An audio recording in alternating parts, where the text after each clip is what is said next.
Yo, was editing Conure again. Same problem as the last VOD. Noise gate was weird. Some of the audio might be choppy. I'm doing my best. LOL.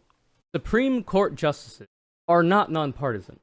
And in fact, there are organizations who have been designed and used to make it so that they're as partisan as possible. There's a variety of reasons. As we know, politicians don't like to lose elections, and Republicans are the less popular party the majority of the time. Sometimes they win elections. Often that's because of the participation trophy of the Electoral College. But when it comes to a variety of polling information that we have on a variety of things that the Republican Party supports and the Democratic Party supports, and even, things that are not framed in party lines, they are not very popular. They understand this, which is why they do a variety of things to make sure that they can win elections and undo the small amount of democracy we have in this country to begin with. Because, younger people in this country are becoming exceedingly more and more left-wing progressive, which is contrary to expectation of, once you get older, you get more conservative, because that's how it was. A lot of that has to do with the fact that for many, many generations in the United States of America, the children of the previous generation ended up being born into a world where they had a better shot. The conditions of their life were better because of the electoral and militant political moves of the previous generation, etc., etc. Think after FDR's New Deal, which taxed the mega-wealthy out the ass to help pay for the creation of millions of good-paying union jobs for Americans to help rebuild the country after the Great Depression. Labor rights and union power were intensified, creating a more equitable system for workers, and the most popular social safety net program in the United States of America's history was created, Social Security, all of which made FDR so popular he won re-election too many times, causing term limits to be created to give Republicans a chance in hell at ever winning the presidency ever again. Coincidentally, all those things were and continue to be the targets for destruction by the Republican Party because A, they help workers and the poor by taking money they created away from the mega-wealthy parasite CEOs whose cash donations keep the GOP alive, can't have that, and B, they're genuinely good policy programs that, if run on and implemented effectively, win elections for Democrats by overwhelming margins. All of this helped the new generations grow up in a country that allowed them to be more comfortable and financially secure, reducing the cost of unlocking the American Dream tier of the US Battle Pass, which gave them access to the financial ability to buy a home, start a family, and actually be able to spend time with them instead of having to work multiple jobs just to be able to feed them. The list goes on. All of this being possible on a single person's income. A fiscal impossibility for the majority of Americans today. Unfortunately, subject to relentless anti-worker, pro-bigotry propaganda from conservatives of any political affiliation, this more comfortable lifestyle tended to make it easier for people to ignore the continuing, very real problems in America, particularly suffered by racial, gender, and religious minorities of all class positions, people with disability, poor white people. These newly comfortable generations end up becoming more insular and protective of the gains they've made, making them more likely to fall for the previously mentioned propaganda aimed at getting them to vote against the very same policies that help them get to where they are. But that's not really the case with our current generation, even generations past mine, that are inheriting a country and a world where they are in a position that is worse off than their parents. That was not the reality for a long time. And because people more and more are struggling, because the working class is getting shit on even more, and the mega wealthy in this country are getting even wealthier, even off the back of, mass worldwide and also national tragedies, like a certain virus that was going around, killed 1 million plus Americans, the mega wealthy are getting even richer by exploiting workers like you for your labor, not paying you enough, standing in the way of you getting paid more, bankrolling politicians that vote for deregulation so that you work longer hours for less wages and worse working conditions. Also, your boss can make a little bit more money off of your hard work, even though without you, they wouldn't make any money. Because of all of this, the world is fucked for the younger generations. And it's hard to be conservative in that world. You want progress to be made. You want forward momentum. You want change in a positive direction because you live in hell. You're already in the gutter, so any kind of upward social mobility or financial mobility you might have is a progressive move. And therefore, you're less likely to want things to stay the same, which is the entire thesis of conservatism.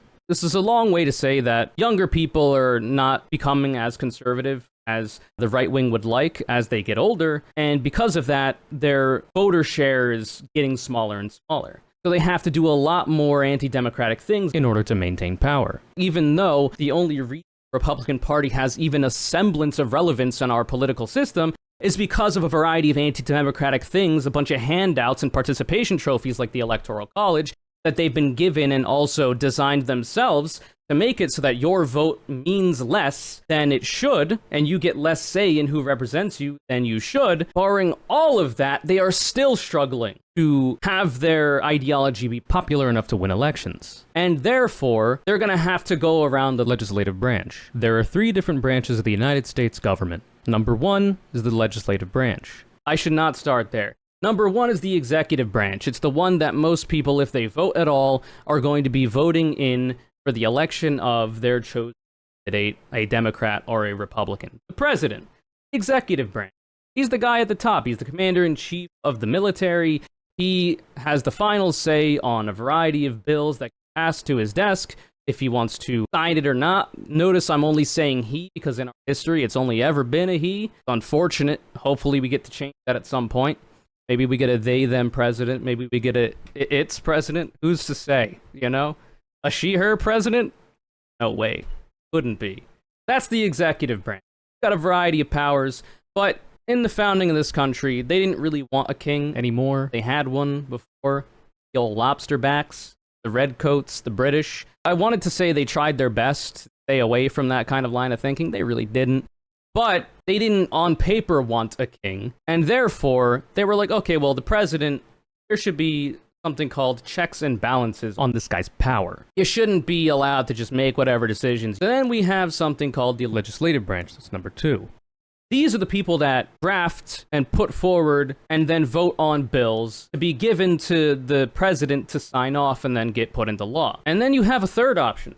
A third option that a lot of people don't focus on, is primarily because it's not often you're voting on. They're the guys that read the letter of the law and decide if there's anything in the Constitution that makes it so that law can't take place. So say the Constitution, the First Amendment, gives you the right to free speech. It gives you the right to speech uninhibited by the government. If there was a law that was in opposition to that First Amendment, the Supreme Court could be like, oh, this law is in violation of said First Amendment. That's unconstitutional. Ignore it. And if it goes through the House, Senate, and the President, get her out of there.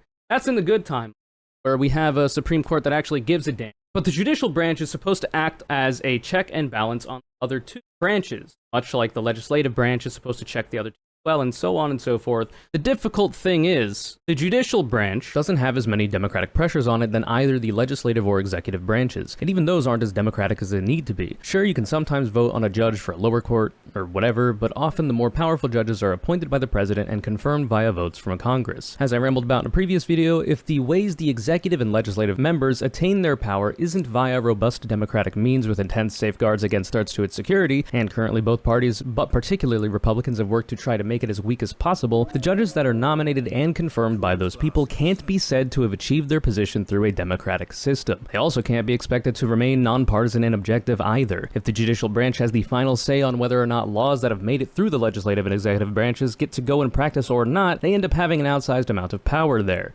In theory, the other 2 branches would work to check them if they ever attempted to use their power to subvert democracy and vice versa, but that's assuming that they're nonpartisan. That's assuming that they're there to give a shit about the letter of the law, the constitutionality of a variety of things, make sure people's rights aren't being infringed. Things like that. Lofty ideals, bleeding heart, liberal, like that. Clearly, that's not how that works. Republicans realized this.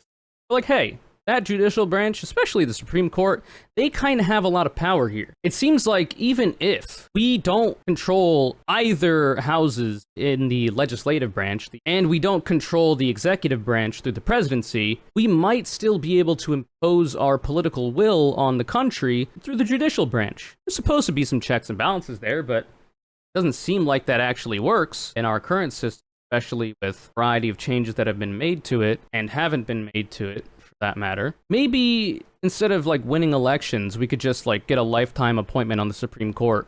Maybe a couple of them, maybe a majority of them. And then those guys can just legislate from the bench and be activist judges and say the Democrats pass a bill to make it so that Meemaw can retire earlier than 90 years old and get Social Security and, live the golden years of her life in dignity and not have to work until she dies. If the Democrats get off their lazy asses and actually try to make that happen, and say it even goes through the legislative branch and to the president's desk, and he signs it, Supreme Court, they're there just in case. They're there to make sure that Meemaw has to work until she dies to make it so that a lot of the people help them get their position and nomination, and a lot of the people that were elected that end up nominating their position makes so that they get a little bit more money out of your Meemaw's pockets, exploiting her for her labor until she fucking croaks. A whole bunch of things that the Supreme Court can do, and as we're seeing, will do, to undo the will of the people and infringe on constitutional rights, which is kind of the opposite of what they're supposed to do. One of the big problems with this is that, for one, the Obama administration did not nominate nearly as many judges as they could have in a variety of the lower courts, etc., etc. Donald Trump has nominated and gotten confirmed a whole bunch. Joe Brandon was a little bit better and also nominated a shitload. But now Trump's back in office because the Democrats bungling their primary and then the general election. And now Trump's able to appoint even more. And given Trump's first term, Ruth Bader Ginsburg didn't retire in the Obama administration so that Obama could nominate a plucky 40-year-old justice.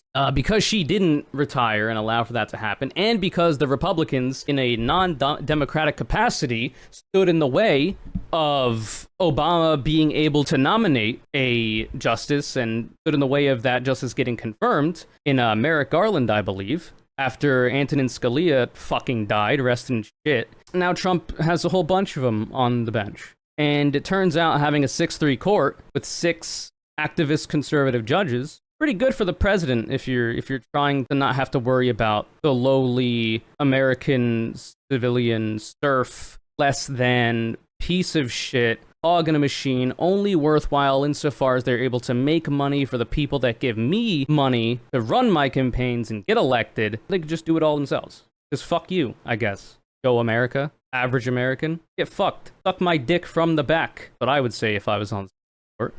That's what they're saying to all of us. One of the major organizations that have allowed this to be a reality is the Federalist Society. I've talked about this group on stream before. Fucking, the shit's older than I am. I have an Intercept article here that's going over some of the history of the Federalist Society to give you a bit more of a primer. A lot of the anti-queer decisions that are going to be made in the Supreme Court, a lot of the anti-reproductive freedom decisions, a lot of the anti-non-white decisions that are going to be made, anti-free speech, etc., etc., etc. A lot of these decisions that allow for the president to become a dictator, so long as it's a Republican and never a Democrat, are largely a product of the work done by this group with this explicit goal in mind. The Federalist Society. So we have a article here from 2022.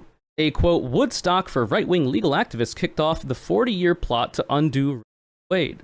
In the early years, religious right movement leaders Paul Weyrich, who I talked about on this stream before and we'll get into a little bit, and Jerry Falwell knew that they could not solely rely on fickle politicians to implement their plan on a national scale. See, also, their ideas are not popular enough to win Democratic popular elections, even with a variety of anti-democratic measures already tipping the scale in their favor, and so, fuck you.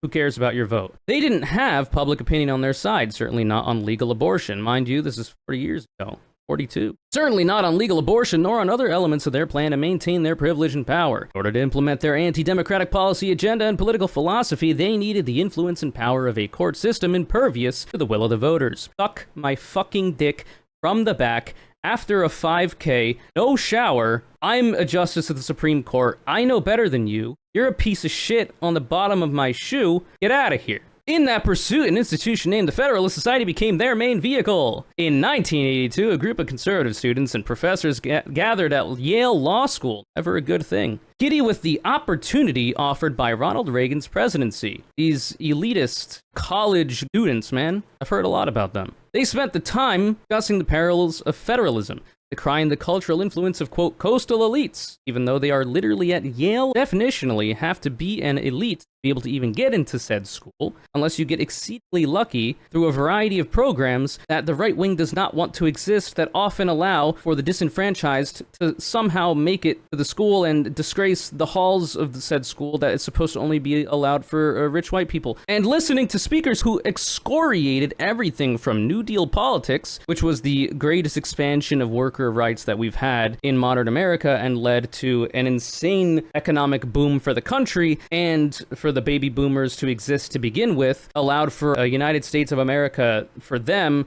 where you could literally only have a singular income, working not even a particularly high level job, and be able to pay all of your bills and rent and even have a little extra. It's been a long time coming for that to not be the case for Americans anymore, because it turns out in order for that to exist, the people who are wealthier than God, who have more money than they know what to do with, they get less money under such a system. And so such a system has been undone for many, many years to meet that end. New Deal politics to the legalization of abortion and act on, quote, acceptable sexual behavior. The legalization of abortion is somehow standing in the way of what a bunch of dumbass Yale Law School students and professors think should be acceptable for you to do in the privacy of your own home, behind closed doors, among consenting adults. Because they know better than you, obviously. This relatively small crew of around 200 began the process of building a language and culture around constitutional originalism, a bullshit term designed a designed approach of interpreting the Constitution very narrowly based on what the framers,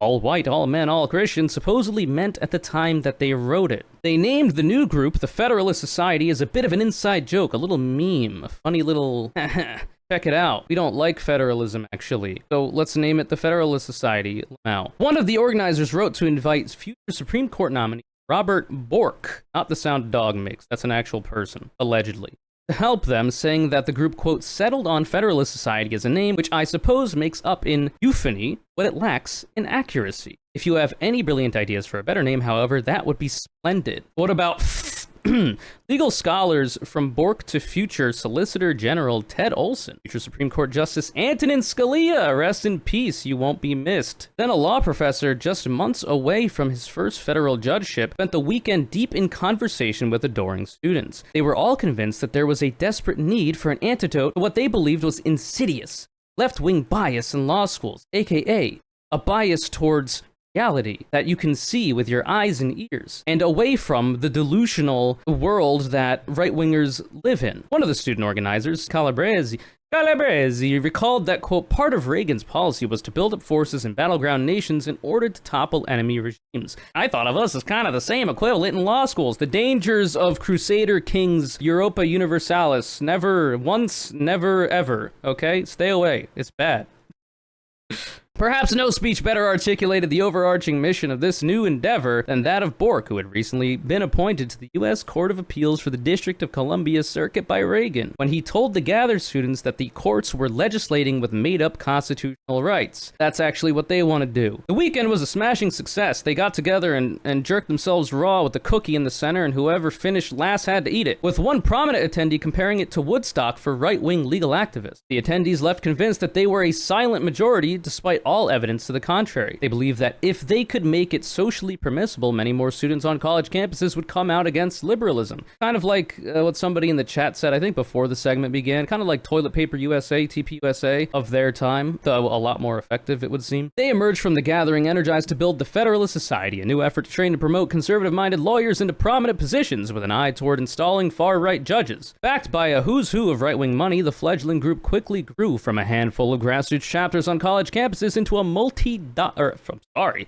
million organization with headquarters in Washington, D.C. and at least 75 campus affiliates. Is this a reading simulator game? Yeah, it's a visual novel. One of its initial backers was the John M. Olin Foundation. I have the sex scenes turned off so that it's allowed to be played on Twitch. One of its initial backers was the John M. Olin Foundation. The Federalist Society scoped out the legal aspect of Falwell and Wyrick's strategy, and it found that abortion proved to be an excellent litmus test for likely members of the radical right. Turns out, being able to control the bodies of women and anybody with the capacity for pregnancy, something that is very interesting to the conservative male. It turned out that young and ambitious legal minds who had an antipathy to Wade were far more likely to be on board with the full agenda to assert control and maintain the status quo of right-wing power. Yada, yada, yada, yada, yada. They had some bumps in the road, etc., etc. Another soggy cookie was other groups were also hard at work using law and the courts to tilt culture in the direction of the radical right's goals. In 1990, Christian televangelist Pat Robertson, has this motherfucker died yet? How old is this bitch? Holy shit, oh no, he just dead, never mind. Thank God. Getting flagellated in hell as we speak. Old ass bitch. God damn, 93. Pat Robertson created the American Center for Law and Justice to go head to head with the Liberal American Civil Liberties Union. The ACLJ held a stable of attorneys ready to jump into high-profile battles.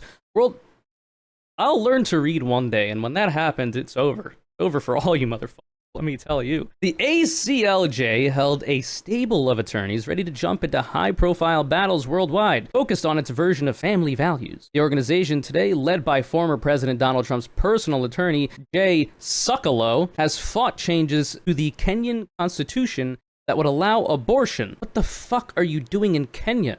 Huh. Well, you know, when right-wingers and conservatives, they point out third world countries often ravaged by American imperialism as examples as to, you know, why you have it so good in America. You go to any other countries with a lot of brown people in it, they push queer people off of roofs, and you want those people to not have to live under the boot of the American military? Are you insane? Like they kind of work to make these countries as bad as possible. Hey, huh, interesting. Supported the government of Zimbabwe in its effort to criminalize homosexuality. In 1993, prominent evangelical Christian ministers founded the Alliance Defending Freedom, you may have heard of these scumbags, to advance, quote, religious freedom, sanctity of life, and marriage and family, aka to force right-wing, religious, white supremacist, and nationalist views, and Christian nationalist views onto you and your loved ones, and make their lives worse, so that these people can feel less weird about their absurd beliefs that are not popular. Through legal advocacy and funding court cases that tested legal precedent. All of these groups shared a fundamental belief that their way of life was under attack and aimed to use the courts to impose traditionalist Christian ideology on the American public, echoing the demands for, quote, religious liberty that the radical right had first tested on its pro-segregation work in the 1960s. Some could say the decision here, the 6-3 decision by the activist conservative court that is trying to legislate from the bench, given it has no limiting principles, it's not really a hop, skip, and a jump to have a bunch of parents be like, well, I don't want little Jimmy. You'll notice he's not got a lot of melanin in. If he goes out in the sun, he's got to wear sunscreen. I don't let him do it, though, because I heard that makes your kids gay. So he gets skin cancer, but at least he's not gay. He's very white. And I'm not comfortable with him being in the presence of a black teacher, okay, in his school, so I'm gonna have him opt out of that class, so on and so forth. A lot of different ways you can try to spin this, and you gotta know that a lot of the people in the Republican Party that are elected would like the segregation of come back and so on and so forth. Not really much of a stretch, think so. A lot of the people that vote for the Republican Party, they're not as clued into a lot of things, and therefore they vote off of vibes a lot of the time. A lot of Democrats, too. It happens to be the case that Democrats are more likely to be a little bit more educated. The studies say either way, those people, some of them are too far gone. I feel like a lot of their minds can be changed. They're not really in it for the long haul. They're kind of just there through inertia. And if a sufficiently convincing argument was made to them, I think over time, once they got past the social stigma of being a traitor to the white race or whatever, they could figure it out and have their own come to Jesus and, you know, reality for what it is, rather than propaganda they've been fed. But unfortunately, they still vote in large enough numbers that they're able to ruin the country and also the world they decide to put in the seat of the presidency, especially considering the opposition party, the Democrats, are actual dog shit at being an opposition. Somehow, some way, I made my way to that side tangent, and I don't know that I made it to the on-ramp cleanly back onto where we are now. I don't I don't know how to segue this back into what I was reading. It's like I didn't hit the divider at the exit, okay? I just hit one of the cones that were there and jostled it a little, did a little bump, and settled out. Either way, we made it to the exit. We're getting to our destination now. They subsequently joined a common cause to choose the high-profile cases that they believe would cement the idea that liberal reforms around civil rights and gender equity amounted to an attack on traditional religion. In California, the ACLJ and its allies aggressively defended Proposition 8, the ballot measure designed to ban same-sex marriage in the state. because for some reason, Margaret and Gertrude, even if they're in love, should not be allowed to get a piece of paper signed by the state that says that they're in love. It's so fun to try to see how they explain why that is. I don't think they're usually very convincing to the average, American, but also the average American doesn't vote. That's kind of a big problem. In 2018, the Alliance Defending Freedom advocated in the Supreme Court case Masterpiece Cake Shop versus Colorado Civil Rights Commission. May have heard of this case, the gay bakery shit, which dealt with religious business owners' ability to refuse service to people based on their sexual orientation for similar reasons. The funny thing about this is, asexual people, not always, but often, will not have sexual attraction to the people that they are attracted to, but will rather have romantic attraction. So they're not really, they're not doing the sex thing, for example. Sometimes they are. They're doing the lovey-dovey, romantic, I want to go on a date and skip on the beach with my significant other, and neither of us are getting our dicks wet because we're just not into it. That's possible, okay? So it is, in my view, inaccurate to describe this as being refusing service to people based on their sexual orientation. Because you don't really know it, right? It is entirely possible for a human being to be homoromantic, aka romantically attracted to people who identify as the same gender as they are. So John and Jimmy, they might be in love. They might be eating spaghetti.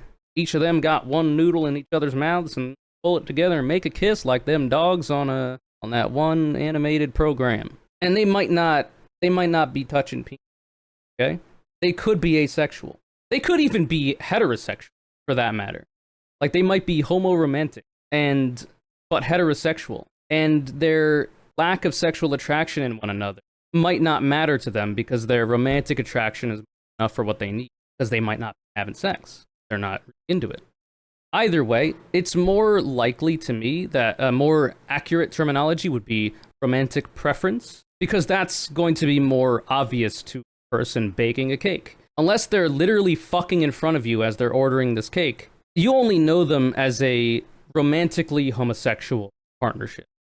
You don't know what they're doing behind closed doors, unless, like, you're spying on them, which at that point, put your dick away. Look at it online, okay? You don't need to go out with little binoculars, right? It doesn't really make that much sense.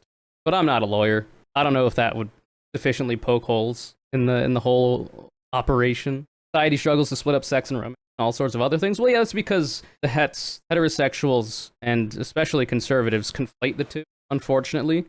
They can't conceive of a world where you can have romantic attraction to someone without having a sexual attraction to someone. What seems like the majority of the time they have a romantic attraction with someone, it's predicated on their sexual attraction to someone. Really, that's not necessarily a bad thing, but to not understand that about yourself can lead you down a variety of negative roads, either for yourself or your partner.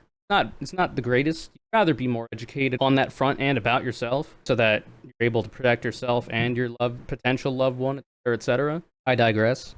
Perhaps the feather in the cap of the movement architects, some of whom did not live to see this day, shame they got to live to see the initial day, was their victor. That's a joke. I'm talking about the architects. It's in Subnautica. That's what they're called, the old ancient aliens that ended up dying out after releasing the Kara bacterium on the world and infecting all of the flora, fauna, which was leading to a mass extinction event for a lot of them until you show up as the player character to, spoiler alert. Talking about those architects. They might not have been bad people. They were holding a sentient leviathan in captivity in insufficient circumstances, living arrangements. Some of whom did not live to see the day was their victory in the 2014 Hobby Lobby Supreme case. President Barack Obama, his Affordable Care Act had mandated a long overdue reform that contraceptive be covered by insurance at no extra cost to the employee.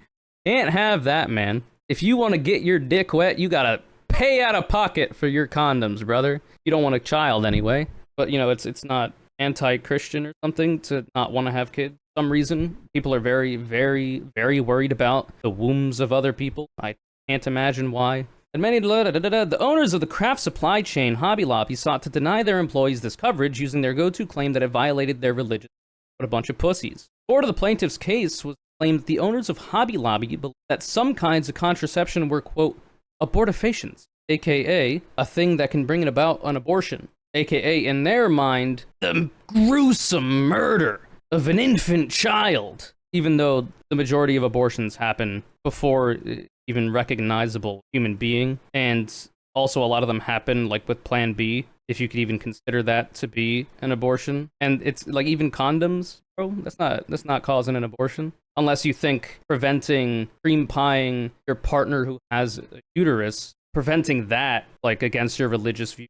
And in that case, I would say put your dick away, look it up online. Doesn't make any sense. This term was straight out of anti-abortion propagandist John Wilkes, not related to Booth, I'm assuming, playbook. By the way, John Wilkes Booth, one of the most successful conservatives out there. He took out Abraham Lincoln and torpedoed Reconstruction. It suggested, with no grounding in medical fact, that birth control was tantamount to abortion. In a hotly contested 5-4 decision, the court ruled in favor of Hobby Lobby, opening the door to the erosion of all sorts of hard-won gains in the name of moral objection. Tellingly, the court's majority wrote that the fact that birth control did not actually cause abortion was irrelevant in this context, because he said so, and we are the grand wizards here, after all, in our ivory towers, even though it's gone through the legislative and even the executive branch, and has ostensibly been a democratic process where you, the American citizen, had a say in electing the person who then put forward the bill, who then got it signed into law. They know better than you because they have more money than you, have a cushy job where they work like 3 days out of the year, and they have lifetime appointments so they can never worry about being fired even if they're doing a bad job, and the only way they get out of their job is if they retire or expire. For a violation of religious liberty to occur, the plaintiff must only believe that it could happen. 4 of the 5 justices ruled in Hobby Lobby's favor had Federalist Society ties. Similar to that one dumbass who designed websites or whatever, and it was a completely fabricated case that got elevated all the way to the Supreme Court. Oh, I don't want to design a goddamn website for a homosexual couple. Has a homosexual couple ever come to you for you to design them a website? No, but the fact that you could see it potentially happening be more than enough. Sorry, by the way, that I use the yeehaw K. Conure voice for them all the time. It's a lot of left-wingers that live in a variety of these red states and are kind of held captive there. It's fun, okay? It's one of the abortions, sorry. It's one of the accents you're allowed to make fun of. Also, I lived around a bunch of people that had that kind of affectation. I swear to you, go hate left-wing K. Conures out. A yeehaw Bass Pro Shops, muddin', oddly obsessed with the Joker and Harley Quinn brethren, okay? Had effectively used abortion as a Trojan horse to move the goalposts, limit access to contraception, and enshrine disinformation into legal canon. They're literally writing fan fiction and then getting into a position to make it actually canon. Has this ever happened to you in your very specific hyperfixation narrative story? And then it all goes down the tubes? It's even happening in your government, folks. For them, it was icing on the cake that the victory undercut the ACA, a crowning achievement for the much-loathed Obama administration. The reason why they didn't like him, well, there were many. One of them is very obvious. They had effectively reversed one of the most significant national steps forward for gender equity in decades. They want males to be above females by law. Why is that? I wonder. Could it be that they are so insecure in their own ability to fucking, I was almost gonna say sling poon. I guess that's what the women would be doing. To tame some strange, as it were, that they need the government to mandate that a person born with a uterus has to be subservient to them. Listen, if you're into like the dom sub shit and like you see yourself as a dom, you shouldn't need the government to force a person to be like, if you're actually a dom, like, for one, leave everybody else out of it. Keep it with the consenting adults. And for two, you're not actually a dom if you need the government to help you out, brother. What the fuck are you doing? Get on estrogen, okay? Be the femboy you were meant to be. This is no way to be living your life in denial like that. I'm kidding. There's a lot of femboys out there that are doms. The better ones. In the first week of May 2022, a draft decision penned by Justice Samuel Alito was leaked to the press, laying bare the intention of the majority of the Supreme Court to overturn Roe v. Wade. Many legal experts warned immediately that the draft was written to not only eradicate the current federal protection to abortion access, but also to lay the legal groundwork to undo a whole host of other rights guaranteed through the 14th Amendment, protecting privacy and equality for all individuals. Because the people who are supposed to understand the Constitution the most and defend it till their dying breath are actively, judicially ruling against it. You love to see it. Alito repeated a common refrain from right-wing leaders and judges all the way back to Bork, that the original interpretation of the 14th Amendment was just wrong. Don't ask why.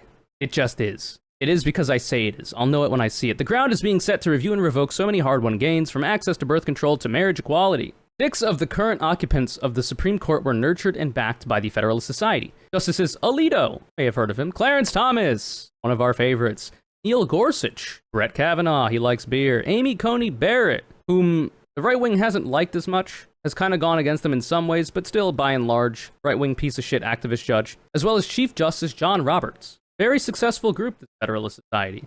Special place in hell. The architect's plan has finally come to fruition, but this is only the beginning, not the end, of their quest to make sure we're all living in a world of their creation.